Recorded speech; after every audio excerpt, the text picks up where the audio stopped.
राजघाट सबुठ बड़ मेला हूँ बारुणी मेला यहाँ आज 17 तारिख रु 37 तारिख पर्यंत यही मेला बस तेणु आपण मैंने समस्ते आसतु आम सांग होकर बारुणी मेला को जीवा कि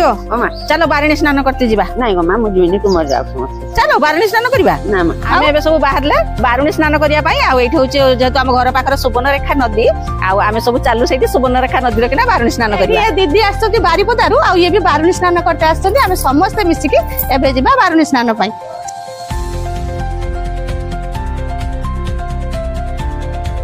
पंछी बनूं उड़ती फिरूं मस्त गगन में आज मैं आजाद हूँ दुनिया के चमन में बारुणी स्नान सरीगला आ चलो तो एबे घर को जीवा आ एठी टिके नदी रु पानी नहीं जाईची